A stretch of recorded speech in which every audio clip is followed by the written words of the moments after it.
And then I look down, I'm wearing plastic pants. I'm in a plastic chair. I'm, getting on a plane that's using that fossil carbon to get me home. And I'm completely involved in this thing. I need to just take some more responsibility for myself. I need to look at how I'm dressing myself and do I need to align better between the values I'm publishing in this dye book and my own wardrobe. You're listening to the Good Dirt Podcast. This is a place where we dig into the nitty-gritty of sustainable living through food, fashion, and lifestyle. And we're your hosts, Mary and Emma Kingsley, the mother and daughter founder team of Lady Farmer. We're sowing seeds of slow living through our community platform, events, and online marketplace. We started this podcast as a means to share the wealth of information and quality conversations that we're having in our world as we dream up and deliver ways for each of us to live into the new paradigm, one that is regenerative, balanced, and whole. We want to put the microphone in front of the voices that need to be heard the most right now. The farmers, the dreamers, the designers, and the doers. So come cultivate a better world with us. We're so glad you're here. Now, let's dig in.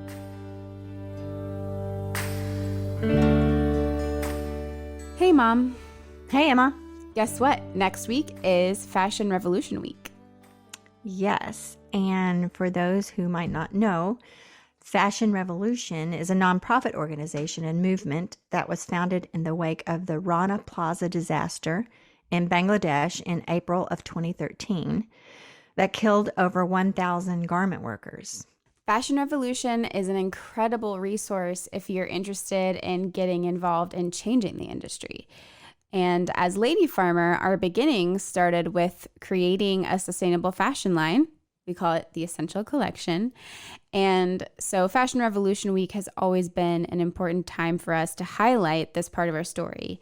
In fact, to celebrate, we have quite a few exciting things coming up. Such as? Well, all of our original Essential Collection garments, the few that we have left, are going to be on sale in the online marketplace, as well as our Line and Toe collection, which is another slow fashion line that we acquired last year from another local designer friend.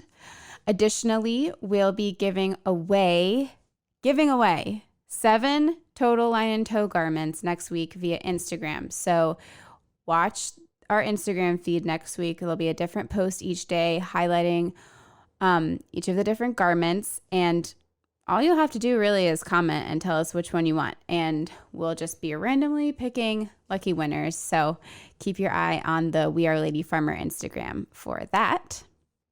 And the best part of all of this is that we'll be donating 10% of all of our slow fashion garment sales, meaning anything Essential Collection or Line and Toe, to the Pay Up campaign, which is something you'll hear mentioned briefly in today's upcoming episode, and something we'll go more in depth on next week in our conversation with sustainable fashion writer and activist Elizabeth Klein. Yeah, we are so excited about sharing that conversation with you next week, and more on that later. But today we are kicking things off at ground level with Rebecca Burgess of Fibershed, a nonprofit organization that develops regional and regenerative fiber systems on behalf of independent working producers by expanding opportunities to implement carbon farming, forming catalytic foundations to rebuild regional manufacturing, and through connecting end users to farms and ranches through public education. So it was a big, chunky sentence, but Fibershed is a really, really important piece of this puzzle that Lady Farmer loves. At Lady Farmer, and of course here on The Good Dirt, we're passionate about this side of the sustainable fashion movement, the one that starts in the ground. I get goosebumps every time I hear about what Fibershed is doing. It just really hits so close to home. Yes, it really is. And we're so lucky to have had the opportunity to sit down with Fibershed's founder, Rebecca Burgess. She's also recently published a book entitled Fibershed. It's a wonderful primer on all of these things, a comprehensive look at what's happening and where things need to go in order to heal our planet from the ground up. We will also mention that Fibershed has several affiliate groups spread out all over the country doing the work in their local regions to connect producers and consumers to the land, including right here in the DC area. So if you're local, listen up. Lady Farmer is part of a small but mighty team working to build out the Chesapeake Fibershed. It follows the footprint of the Chesapeake watershed. And you can follow that project at Chesapeake Fibershed on Instagram or at the website www.chesapeakefibershed.org. It's all really exciting and synergistic, and we are thrilled to be sharing this conversation with you. It was originally recorded live for a small audience within the Almanac, our online community. So what you're hearing today is a replay from that day. And we can't wait to continue this conversation with you into the next week and beyond. But for now, enjoy Rebecca Burgess. Prior to Fibershed being a term that I was working with or had fully conceptualized, the background that led to that was my great-grandmother was Depression era. In her formative years, as my mom was a single mother, I spent a lot of time with her and great-grandma Mary, and she spent a lot of time teaching me crochet and gardening and was kind of just a folk presence in my life, meaning she really had the energy of the people, which were Danish and North Atlantic generally. I mean, there was some Irish in there, Finnish, Norwegian, and her grandmother had been involved in that watershed, her mother and she said, like, we go back in this watershed, which isn't very long in North American terms, but, 1890s. And so her house was where she actually had tent cabins where she would spend a lot of time cooking outside as a little girl.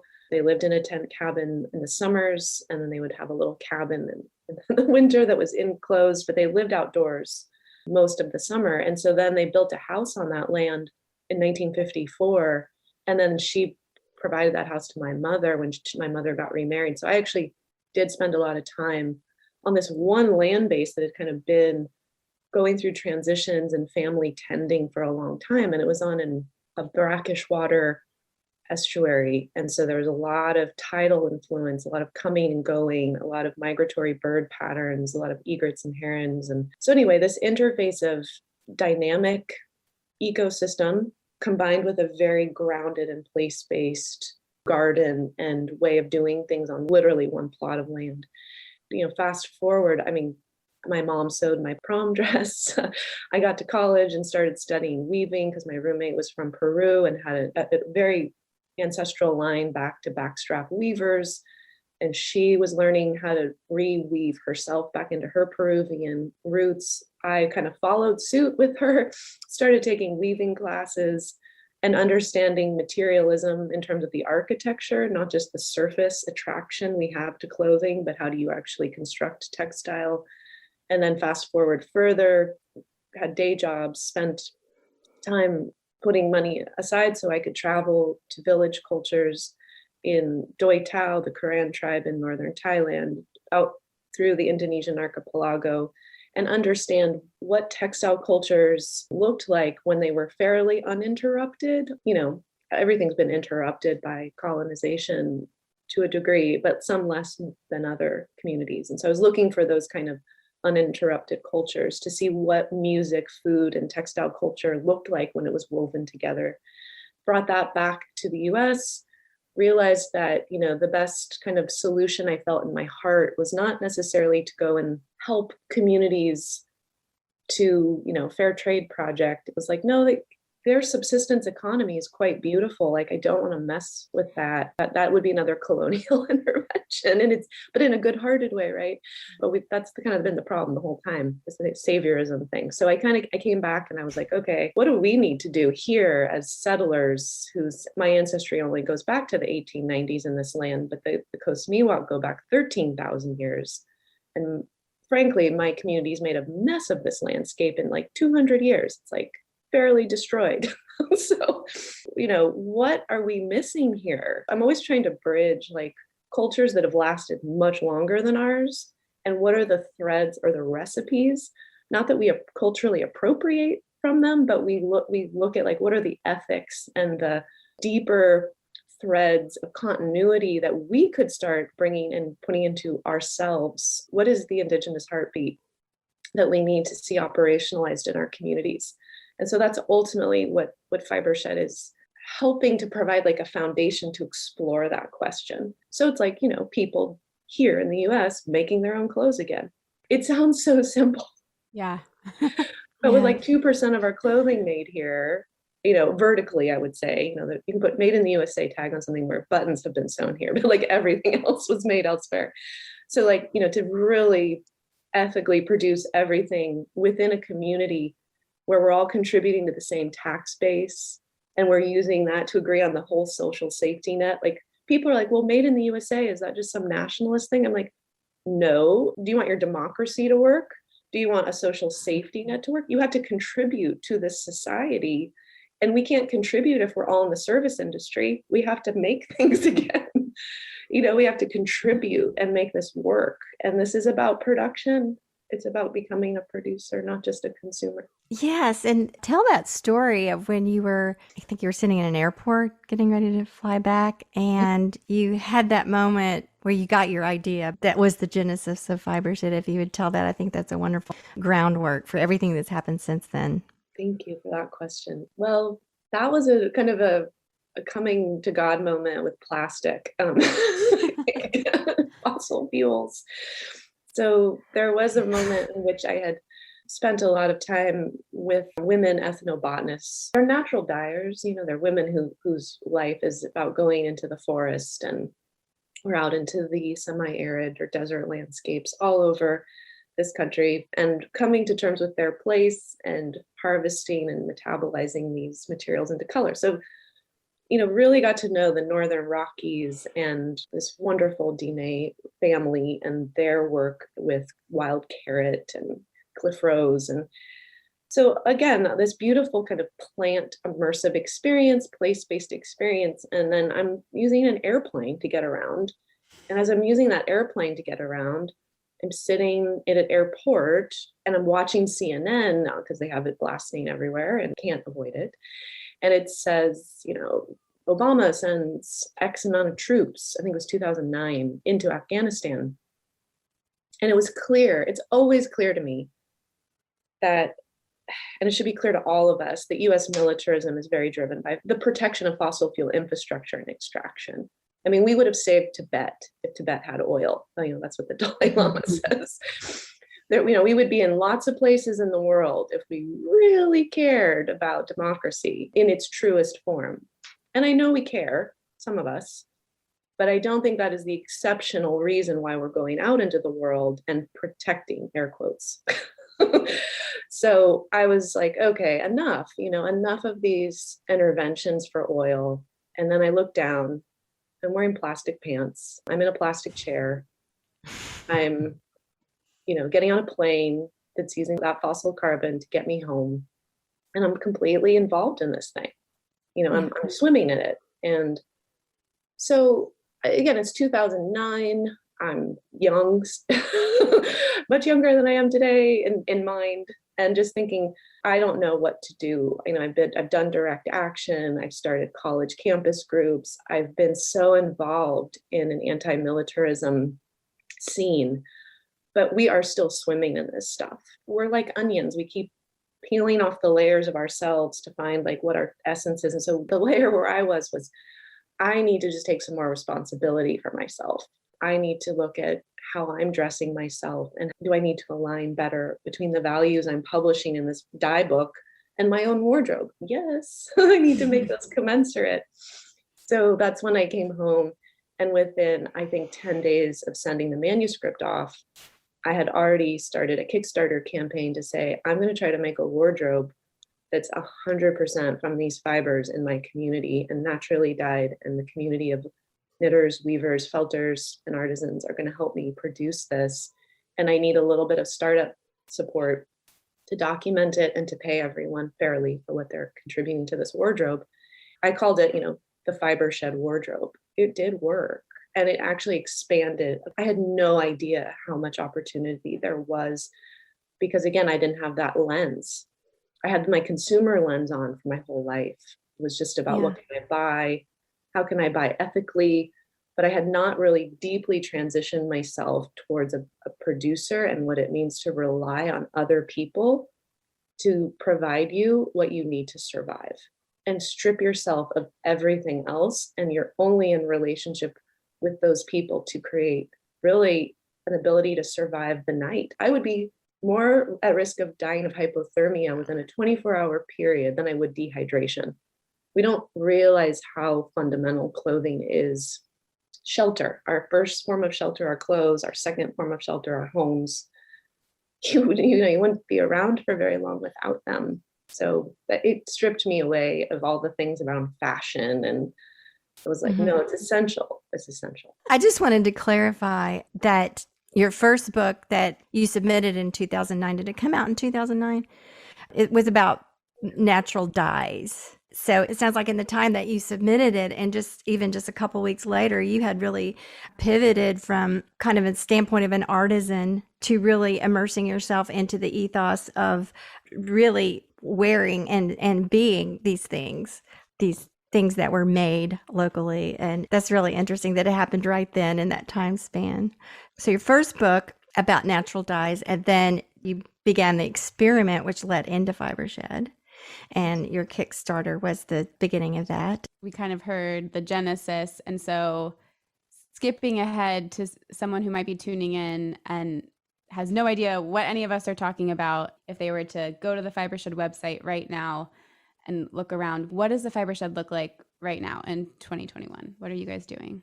Well, it's currently a 501c3 nonprofit that, we really wanted to get off the ground running after the wardrobe challenge. We as a community of, well, now actually, if you look today, it's 111 farms, ranches, and contract grazers, and it's 60 to 70 makers, designers, artisans, 3 mills that have really come forward since the wardrobe challenge, and one in a very new way reinvented itself, and then others actually emerged from the grassroots completely into a business. And that community, we could have, if the economy was in balance, which is a whole nother side of this narrative that I won't get into, you would think that a nonprofit would not be essential, but you would think we can just start businesses. But the political and economic conditions are not yet flowing harmonically with regional economic development. Really building out place-based economies. There's a lot working against that, from trade agreements to just the way that investors want to invest in intellectual property versus things that are open source. There's so many reasons why we did not just jump into building mills. We wanted to. We designed the mills. We worked with the engineers. We worked with social impact investors who are like, food's cool, but we don't know about fiber yet. We're not ready. And they're getting more ready.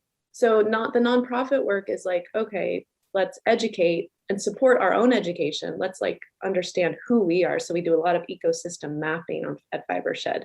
So you can go and you can link to a producer program. And I call it the Brady Bunch. It's, when the Brady Bunch starts and you can see everyone's photos. Mm-hmm. That's what this page looks like. And you can click and you can find out the biography of this farmer ranch and what conservation livestock breed that they're raising. Do they sell yarn from the farm? Do they sell raw fleece? There's a person who has felting equipment. Do they offer services, or are they just making their own product? And so you can actually network yourself to a degree using the website as it is. It's its own landscape assessment. Mm-hmm. But then we have a policy focus as well. It's emerging and growing every year. And we're looking at things like extended producer responsibility, or otherwise known as producer responsibility. So for larger brands who are pumping plastic into the economy, how do we level set or level the playing field between natural fibers? So natural fiber businesses are on a level playing field with these monolithic, again, in quotes, cheap clothing that has a polyacrylic blend. Why are we not charging businesses the real costs of having to make use of these plastic materials or these plastic natural fiber blends They don't go into the rag trade well. They don't decompose, and so how politically do we start organizing to have them pay for the true cost of cleanup?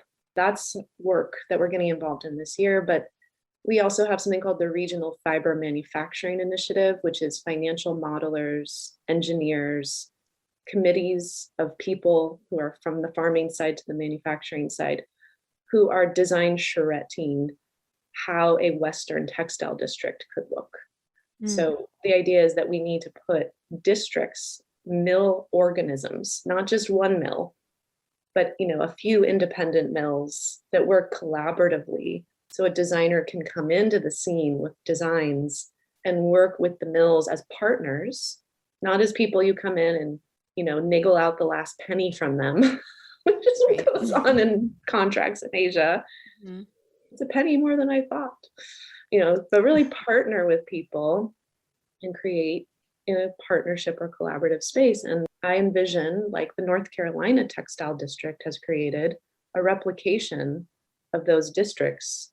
And I think that could be a global vision, that each community kind of understands what it can create from the land. What's your rainfall pattern and your soil types, the human talent and the human will in your community, and what does it want? And you kind of grow manufacturing from those ingredients versus coming in with the next gas station and Best Buy and whatever other big box store that none of us actually really want. Or maybe I'm speaking for myself.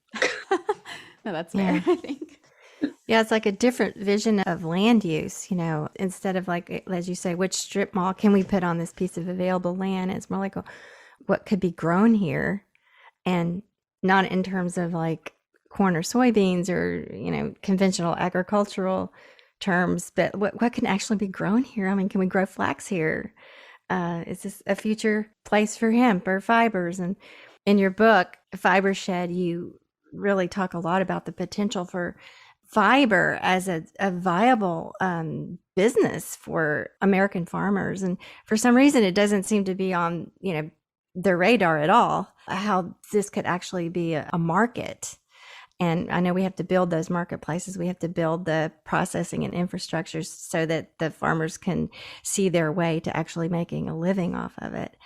And you also talk about the hemp industry. And several years ago, Emma and I were at the Northern Colorado Hemp Expo. I think it was 2017, maybe 18. It was before the new Farm Bill.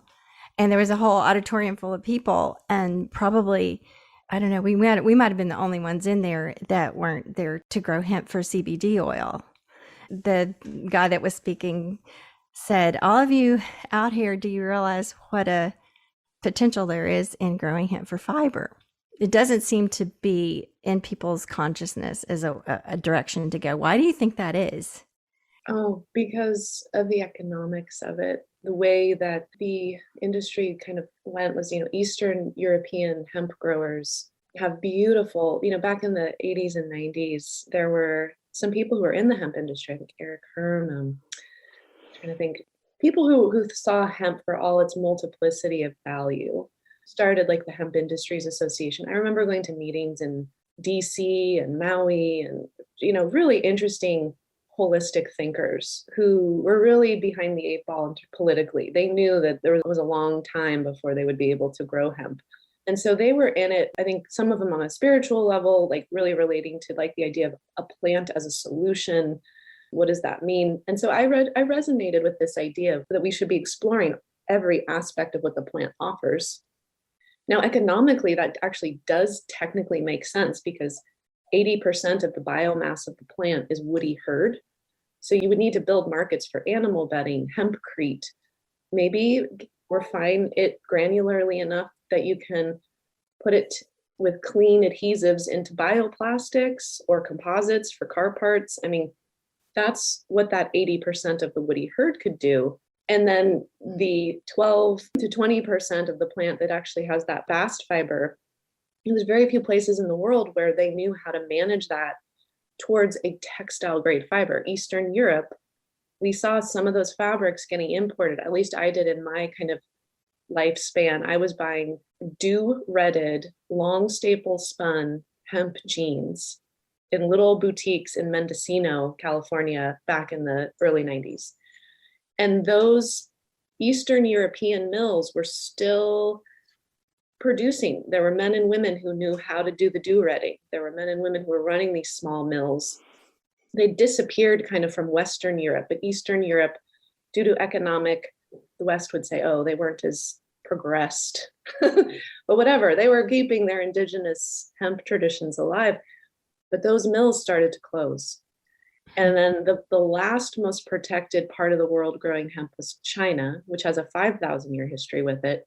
But the issues there are that they can have long lines of people picking out non-textile grade fiber by hand. Like I've literally seen pictures of women pulling out. Can you imagine in the US, the labor? Like it would not functionally work at like even a $15 an hour minimum wage, which we should be arguing for plus. Yeah. So what it forces is right now, the green gold rush energy comes in. It's no longer like the spiritual, holistic version. The laws change. All the venture capital comes in. What's the easiest thing we can extract? CBD.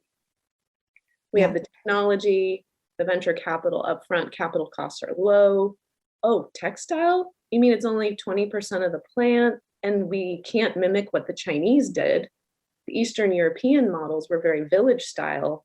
And what is the US's technological relationship to textile fiber grade extraction? We don't have a series of answers to that yet. And they're technological answers, they're economic answers that just haven't arrived. And it's going to take very committed, smart, thoughtful people to move it forward. And so we got to the point in our research was, well, the fiber probably in the US at scale, if you have all this CBD and you have all these bifurcated plants, they are not long bamboo-like straight. They're not going to produce those hemp jeans I bought in the 1990s. You're going to have to corticate those bifurcated stalks somehow, which is kind of a mess in its own agronomic issue, how to bale that stuff, how to get it to the decor. But then if you can get the fiber out, you would degum it. And so what you have to do is remove the pectin and the lignin. And the question mark is, how do you do that without really alkaline conditions? Or if you do use very alkaline conditions, how do you recirculate that chemistry so it doesn't create an effluent problem?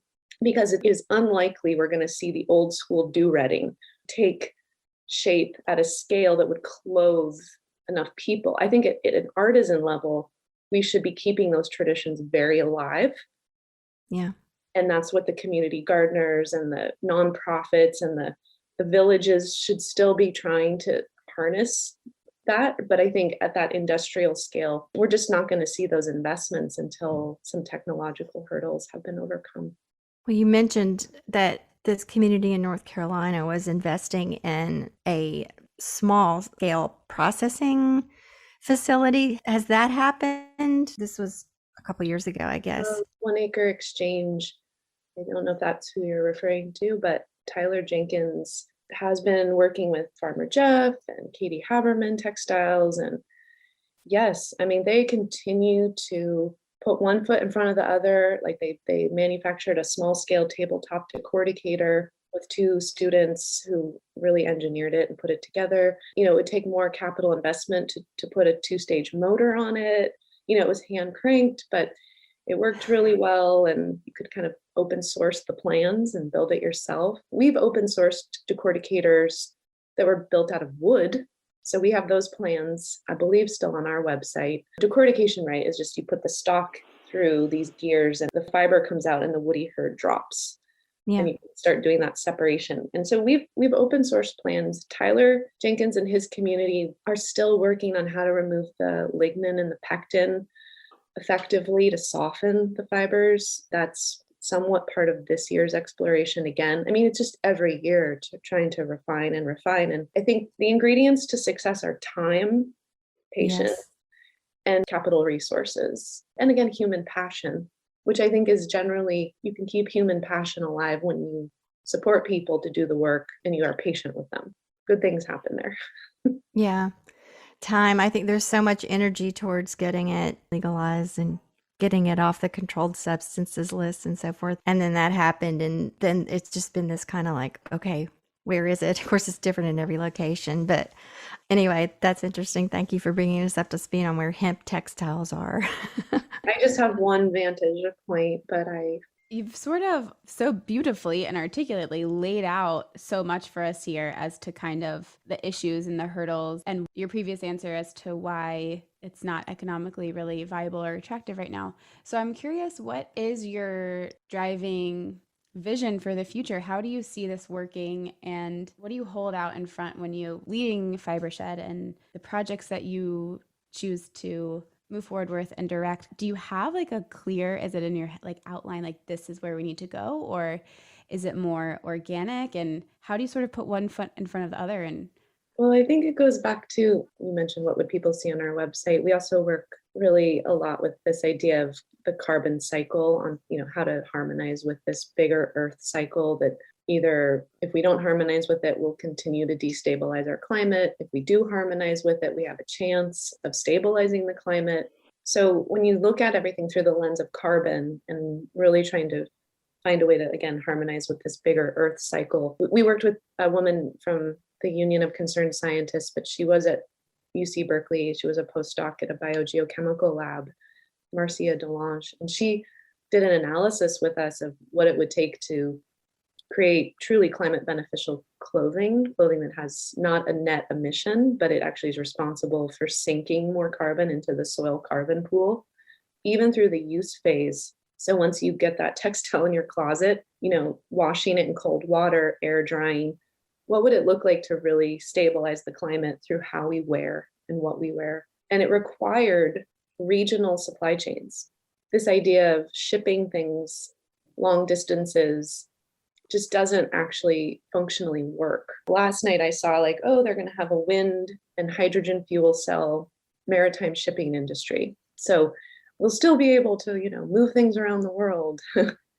I think the economics behind transforming maritime shipping are going to see the same economic hurdles like that we have to hemp textiles. We can't even degum the fiber. We know how in many cases, we just can't do it economically. So much of what I see is I see what we need to do economically. I'm not sure how this economy manifests that, but we keep trying to find the merge lane between the current economy and what we know needs to happen. But we've realized that you ultimately need things to be proximal to each other. You need the farming and the manufacturing to be near each other, and you need the community who works in the mills not to commute long distances. We did the commute mile look. And even if you are in an electric car, I don't think people understand, or maybe people do, how much footprint this transition to renewable energy is. It's a huge amount of fossil carbon required to mine lithium for the batteries that we're putting in Teslas and electric cars. The rubber on the tires is still shedding, and the plastic in those tires we're now finding is completely clogging up the metabolic pathways of marine ecosystems, because during a stormwater event, the shedding of our tires, that material is getting into our wetlands and our tributaries. So we looked at this whole picture and we're like, the solution really is place-based economies. You really need everybody. You need the workforce to live and work in the same place, and you need the mills to be running renewable energy, but you need them near the farms. And so we did all the carbon analysis. So my vision is really, it's a vision that just harmonizes with what Earth functionally needs. So do you think the slowdown of 2020 and where fewer people were commuting, do you think that has given people a glimpse of what this might look like? Or is it just, a temporary thing in most people's eyes? And let me add to that. How do you think the events of the 2020 and the pandemic and all and the shutdown has affected your mission? It's painful. It's, to watch the impact, but it's just pointing to all the brittleness in our system. And I wrote an article, it was written way back when we all got shut down, Disease as a Driver for Change. That article is actually based off of PhDs in ecology writing white papers prior to COVID.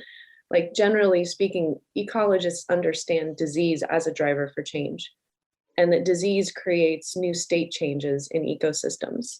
Think about a fungal disease in a forest. The forest may never be quite the same.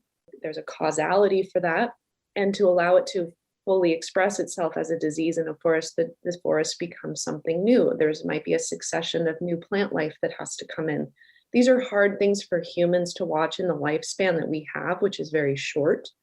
It's hard to watch devastation and cataclysm, but on the bigger geologic and ecological timescales, disease is part of what changes systems. And that change is in some ways for us, I think, a warning shot across the bow. Like, you've disrupted the viral pools, however you think of the origin of this virus, because there's debates, but the origin of the virus in most cases is coming from a human disruption of a viral pool.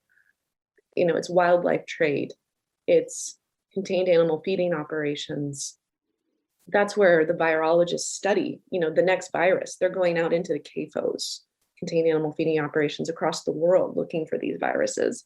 They go into the bat caves, taking blood samples, making sure that they're aware of the next virus. So we know COVID was us disrupting. It's an expression of a disruption. And a much higher level, we could say, okay, well, we just accept that disruption and that humans are disruptors and we're going to get cataclysm. Or we could kind of pause and say, well, what do we need to not disrupt in that way? Do we have a choice as humans with this incredible frontal lobe, this incredible evolutionary thinking capacity? We have a choice in this. How do we disrupt? Do we disrupt to benefit? Like the indigenous communities I work with will say, what is a beneficial disturbance? How do you use fire as a tool to benefit an ecosystem? How do you use flood as a benefit to an ecosystem? Harmonizing with disturbance or creating disturbance in an unconscious, greedy way. So COVID to me was just kind of like, I will say my privilege allowed me to feel and think through these things, right? I wasn't just racing to pay every bill. So I see my privilege in being able to talk about it like this. But I also would say, for those of us who have that privilege, we should be using this as a part of an ingredient to ask for major change in how our economy works. The fissures of inequity that were shown between textile workers and the big companies that didn't pay for the work. So it put more focus for me on democratic workplaces, co-ops.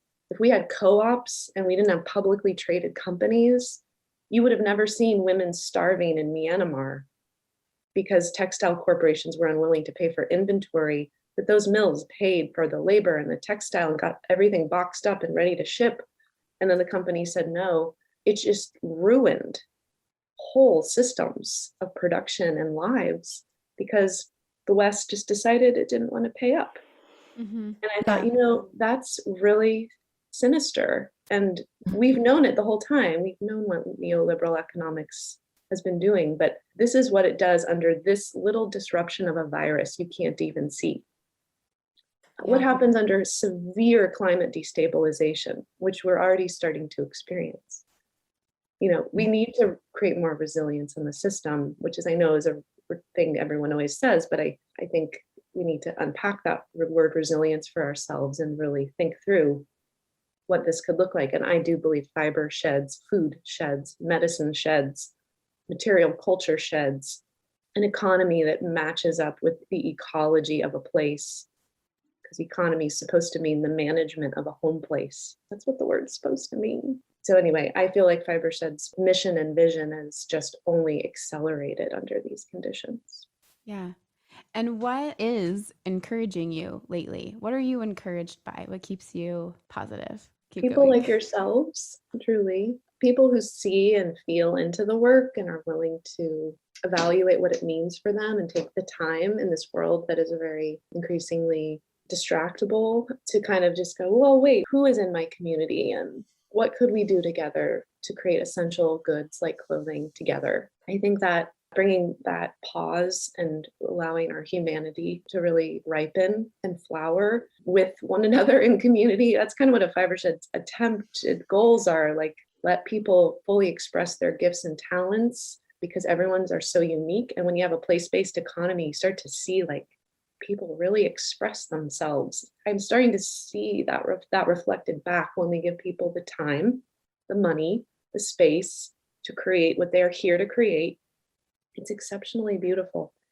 So what inspires me? People, more and more so. Like I didn't start that way. I started very production oriented. Like how do we make clothes from what we have? But I'm becoming, as I have these relationships that are now in their, 16th year, for me, long-term weaving colleagues, long-term mill relationships, I'm starting to see the beauty of everyone internalizing these values in themselves and then coming up with their own kind of soup. Like this is how I internalize these place-based values, and this is what I have to offer. And watching that offering come forward is a tremendous gift and inspiring. Yes. We always ask our guests, and we get all kinds of wonderful answers. What does the good dirt mean to you, literally or metaphorically? I would say it would be a soil rich with microorganisms and fungal networks, just a place of incredible fertility where so many different expressions of beauty can come from that. So it's about diversity ultimately, because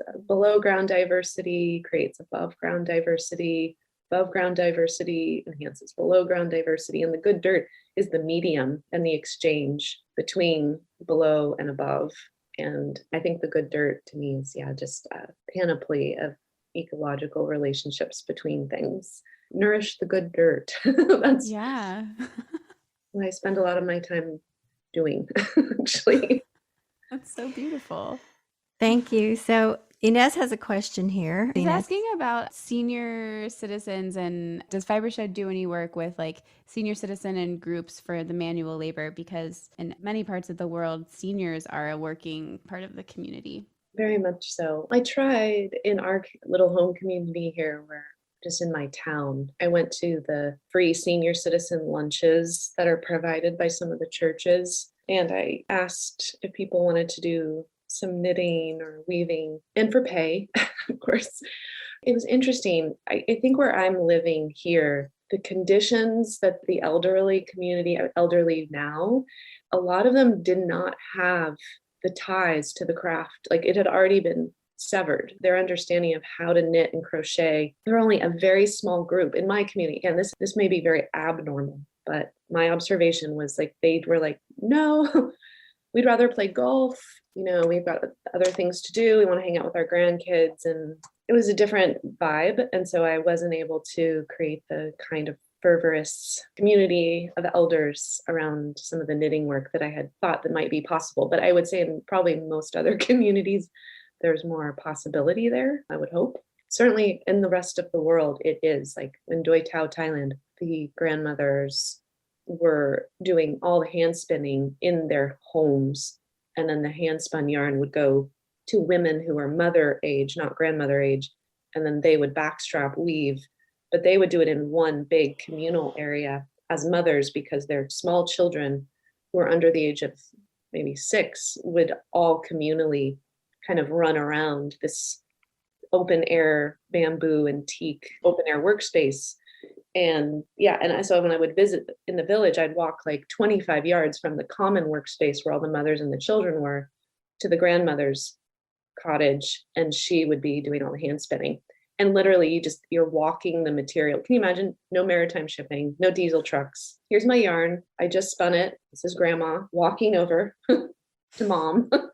Mom is dyeing the yarn from material that husbands and grandfathers went out and harvested in alley-cropped tamarind tree systems that have an understory of wild plants that I didn't have an English name for. Those are harvested, brought back to the center of the village, yarns dyed, backstrap loomed, textiles made, textiles worn, done, all within a 3-mile radius. That's incredible. I'm so enlightened, I think.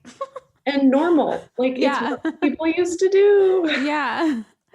We have another wonderful question from Amanda. She says, what are the steps you would take for measuring what your region wants in terms of Fibershed? You mentioned rainfalls and soil patterns. Can you expand on those pieces of the mosaic that make for healthy Fibershed? I would just say that, the rainfall and the soil patterns, often the farming and ranching community in your community has been fairly aware of what's possible. And things have been tried and failed over centuries and millennia, depending on the continuity between the native community and the white settler community. Sometimes that was a violent disruption. Other times in little hidden treasure moments, there was collaboration there. And so, those soil types and rainfall patterns have been defining material systems, again, for thousands of years. So even in your community where you might think like, I need to define this, it's often already been defined. And it's just by doing an ecosystem map of interviews and looking at the landscape and paying close attention to what people are already doing, there's a lot of information that can come forward.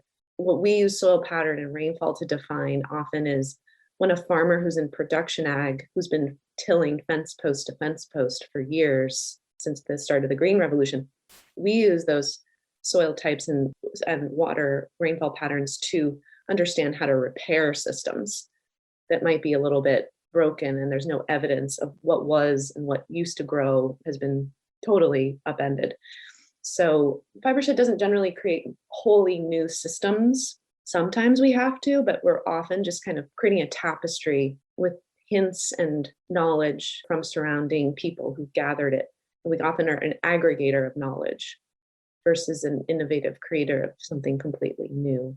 Thank you very much for that. And we have a couple of comments here, and then I'll ask you a closing question. Marjorie says that in Atlanta, there are many seniors that knit things, caps, gloves, and shawls for the homeless, pallets made out of grocery bags and so forth. In answer to your question, Inez. And then, Inez says in her home country, we have a group of homeless women weaving for a foundation to make baby blankets, bottles, and hats for newborns that are given to the impoverished hospitals. So it's wonderful to see that sort of thing going on in these communities. So do you have anything to add? What would you like to leave our audience with about yourself and the work you do in Fibershed, and just anything you have to add to this conversation before we close? Oh, I've loved your questions and this conversation. I hope that folks feel just inspired to know that they really have something to offer. This doesn't work without everyone kind of figuring out what they have to contribute and what one's own obligations and responsibilities are to the community. And in some communities, that's just the nature of how people work. I have to often use it as a mantra because I live in a community that I think is more sometimes about what they can take from a system, not what they can offer a system. So I want to make sure to keep inspiring that. Like, we always have something to offer, and everyone really does. And that's where real nourishment comes from. That's where the good dirt comes from. You feed the soil, it feeds you. Thank you so much for tuning in today. And as we mentioned earlier, we have more Fashion Revolution Week goodness in store for you on next week's episode with Elizabeth Klein. So be looking forward to that. And if this is your first time here on The Good Dirt, welcome. This is a show produced by Lady Farmer. You can find us on Instagram at We Are Lady Farmer or online at www.ladyfarmer.com. And if you enjoyed this episode and you learned something, or you're just now learning about Fashion Revolution Week and you want to spread the word, a great way to do that is by sharing this episode and following us and signing up for our mailing list. There's so much to be learned and celebrated here. And that includes all of the goodness happening this coming week. So this is Fashion Revolution Week is technically April 19th to 25th, but we're just celebrating this entire time. We've got celebratory discounts on all of our slow fashion garments, so that's Essential Collection and Line and Toe. And keep your eye on Instagram for those giveaways. It's going to be amazing. And of course, a portion of all of these sales going to the Pay Up campaign that Rebecca mentioned in this week's episode, and we'll hear a lot more about next week with Elizabeth. So definitely come back next week to hear that conversation with Elizabeth Klein. We're very excited about it. Yes, we have so much more coming up about Fashion Revolution Week, and we thank you so much for joining us today, and we'll see you soon. Have a great weekend. Bye.